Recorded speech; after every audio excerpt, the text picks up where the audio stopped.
Remember that you can support the podcast via Patreon. The link is below. Otherwise, stay tuned for the podcast starting now. So today I'm joined by Msizi Zulu, who's an old classmate of mine. And I thought it would be a nice opportunity to catch up as well as speak about business and entrepreneurship with him. Maybe we can jump straight into it. One of the things I've seen on your social media and that is that you always dress to impress. It seems like you always look so dapper. Do you think that that helps get your mind in the game? So well, look, Darren. In fact, that's quite a key topic to talk about. Hey, I think as much as it may not be ethically or the most correct thing, but it's been proven that people judge you when they see you. So especially in corporate. So what you get in corporate is, so just to share a culture of the corporate company that I'm in. So we've got quite a sort of like relaxed corporate culture, smart casual. But if you're too casual, then people don't respect you or listen to you attentively as they shout to, you know? So as much as we try to run away from title driven respect and all of those things are still at play in the corporate environment. So one, I believe that when you dressed well, one, it makes you confident in yourself, and secondly, it also then demands that respect from the people around you. So I found that it usually works for me. It worked for me when I was an intern. People who didn't know me thought I had a high ranking role and I did it. you know? Yeah, I was going to say kind of like if you when you dress well like that, it kind of elevates you as well. It makes you uh, makes you seem more imposing kind of thing as well. So you kind of have a presence in the room. Um, So I agree. But one thing about it that we also need to just be clear on it only lasts for a certain bit. So over and above dressing well and getting that respect, after that, that's when you need to then, put your value to the table. So initially, when people view you, they might view you and take you seriously, but you also then have to back it up with solid knowledge of what you're talking about and expertise. mm, mm. And one of the other things I remember, I can't remember when it was. I think it was somewhere in 2018. I saw a post where uh, you won, or I think you won an innovation challenge at your company. Um, what was that all about? If you don't mind sharing some on it. Okay. So generally, with these corporate guys, they always try get employees' take on how they can be more innovative and all of those things. Because it's proven that if a big corporation, even small companies, the less innovative that you are, you're more likely to be extinct in the future. So typical of corporations, they normally throw money at each and every problem that they have. So we we had challenges. So we have an annual challenge. So the business will identify key business challenges, right? And then after identifying those key business challenge, then they'll open up a platform whereby if you have ideas on how you can solve these key business challenge, and then you put up your idea. After that, they'll get up to a top 10. Then from a top 10, then you start presenting to CEOs and all of those things, and then eventually they choose number one. So the year that I won, and there was like over 900 applicants. So yeah, but I managed to come through. I came through, and I won that particular competition. What was your topic that what challenge were you trying to face? So our challenge was mainly around how can we grow our subscriber base. That was the first question, and then the second question was around how do we reignite dormant customers. So I'm not sure whether you're too familiar with the environment here in South Africa. So we've had a lot of customers that have left our platform for DSTV, right? So the question was around how do we reignite, how do we get those customers that are dormant back into our platform. So those were the two critical questions that one needed to answer, or one needed to be innovative in finding a solution around them. And then, yeah, what kind of excites you about business and entrepreneurship? Because yeah, I've seen that you do take a liking to it. It seems like you are very focused, and you've got very I want to say definite, defined, yeah, goals and objectives that you kind of have. But what excites you about it?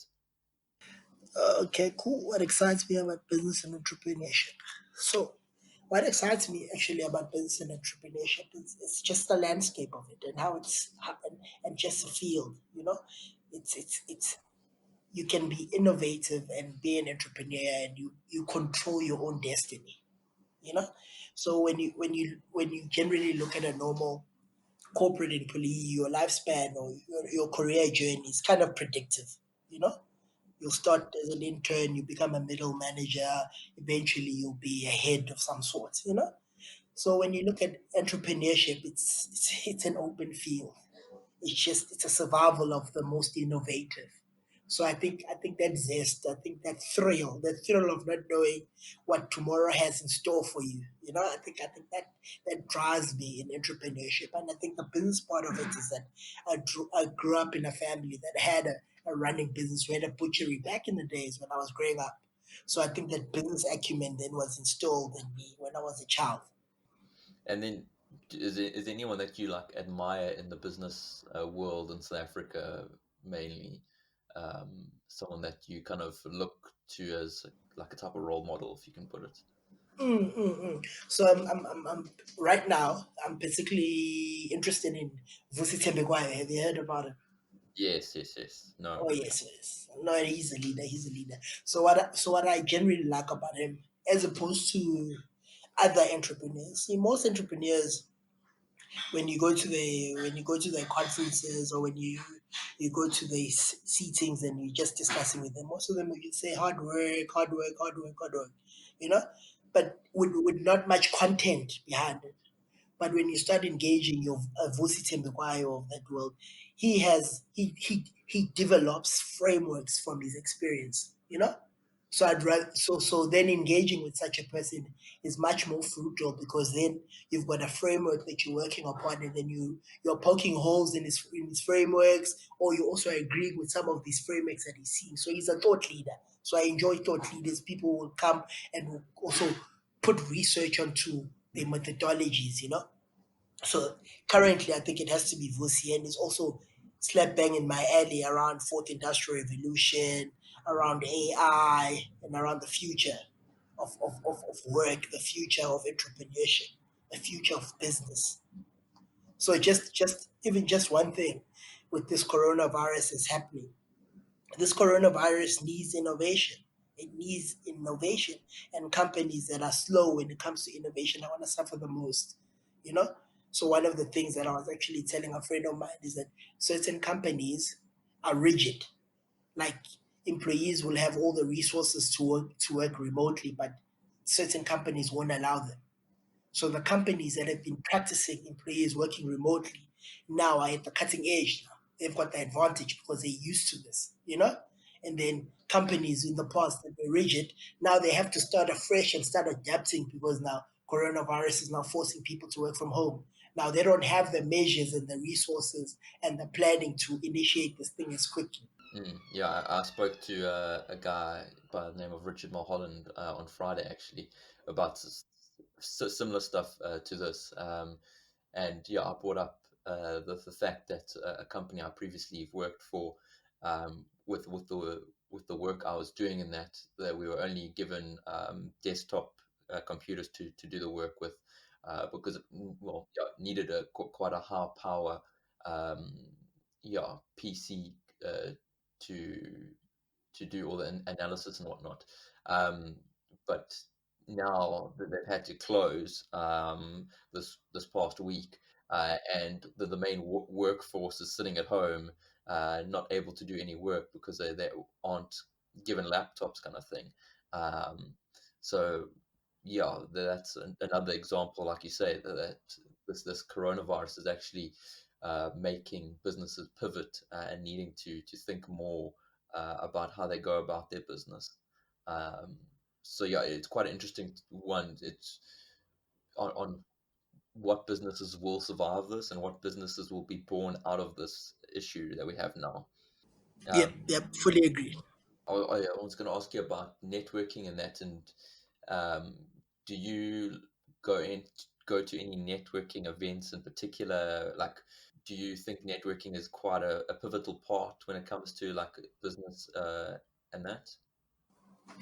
Okay, cool, Darren. I think that's another key question. You know, so networking is all good and well. I think my issue. I've got an issue around networking. So I agree, go out network, but my key issue with networking is that most people end up with all these networks. You know, so I always tell my friends or I've got a couple of mentees. I always tell them your network is useless if you can't unlock the value in your network. You know, so you can tell me that in your network you know so and so and so and so and all these nice people. That's fine. But if you can't unlock the value that comes from knowing a Darren, that comes from knowing a Vusi, then your network is essentially useless. You know. So some of these events that people go to, so what I've done now in the past, I used to attend most of them. So in the past, so now I'm kind of selective on which ones to go to and which ones not to go to, because I think some of them it's nice and great. You change business cards, and there's not much that happens post that, you know. So I think part and parcel of being an entrepreneur and being quite a smart businessman is that you need to manage your time and make sure that whatever thing that is taking your time is very productive, essentially, you know. So if, for instance, if I'm going to a networking session, I need to be deliberate on who I want to meet on that day and what I need from them. I don't know whether you catch my drift, you know. Then yeah, then it's more fruitful. But if I'm just going to be there and hand out business cards and then that's it, I think that's it. Then to me that's not networking. In essence, networking is building a network. But once you have that network, you ought and you need to be able to unlock the value in that network. And do you think, speaking of business cards, do you think they're still useful in this day and age? So there's the reality is the currently where I am, the country that I am, and some of the fields that I am, and some of the locations. Yes, it's needed, but futuristically, it's very backward. It's very backward. We can't be relying on business cards nowadays. There's virtual business cards on phones. We've got so many social media apps. But unfortunately, as I was telling you earlier, you still have some rigid leaders who are very rigid, you know? So if I'm saying, look, let me virtually send you my business card, you won't get much traction. You won't get much traction in that relationship. You know, they probably won't even be able to reciprocate it and send you back that virtual business card. You know, so those are some of the challenges that you might face if you totally disregard business physical business cards. You know, so I think we in the third world we're in a peculiar situation where you've got those people that are technologically astute, and then you have people that are not quite there yet. So you need to have a balance. So I can't totally say I won't carry a business card. You know, I need to have a balance to say when I'm with this crowd or when I'm with this location, I need to adapt to that situation and be able then to have all the measures that it takes in that situation. I remember when I was an intern, I used to drive around in my car. I always had my CV because you never know when you meet that pivotal person. So if we in a pub or wherever and it's 12 p.m. at night and you asking me, yeah, look, you must give me your CV. I'll go get a physical copy there and then and say, yeah, it is.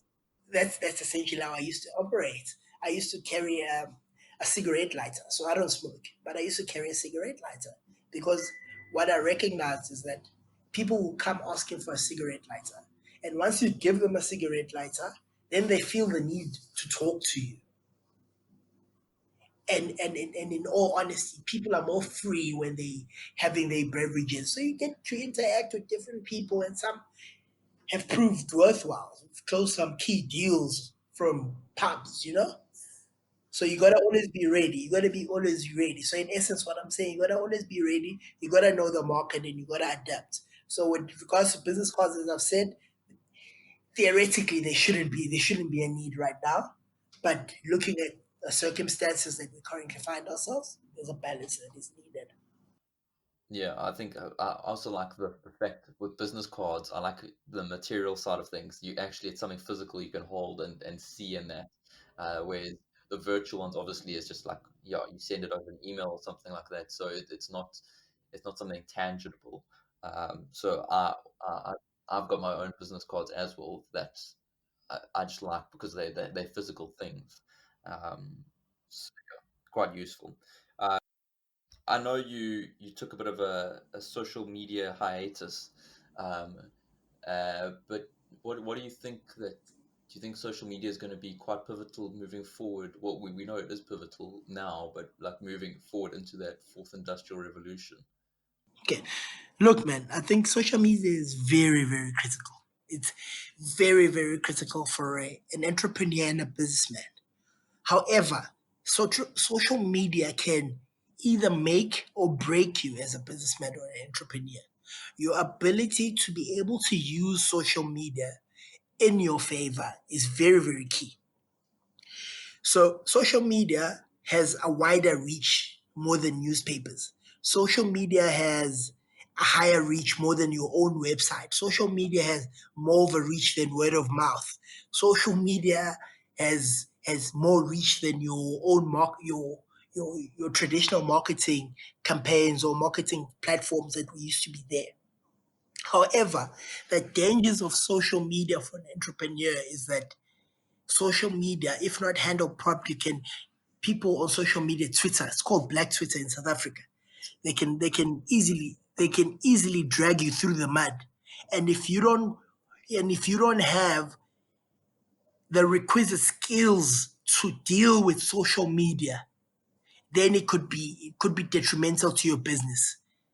On the other side of it, social media alone can make your business thrive. That's why you've started seeing a trend of big corporates.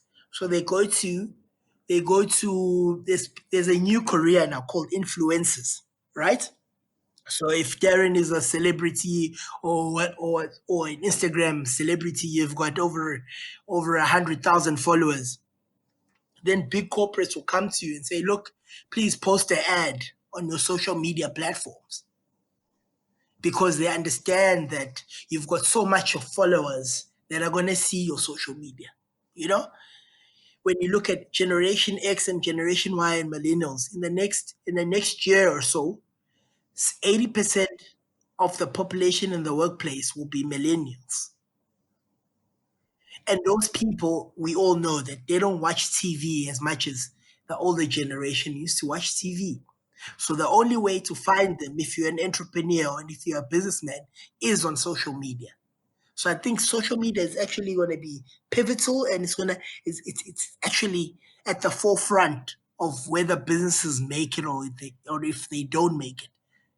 Like for instance, if I'm buying a product from Take a Lot or Amazon, I look at reviews, and depending on how what reviews are saying, I either buy the product or I don't.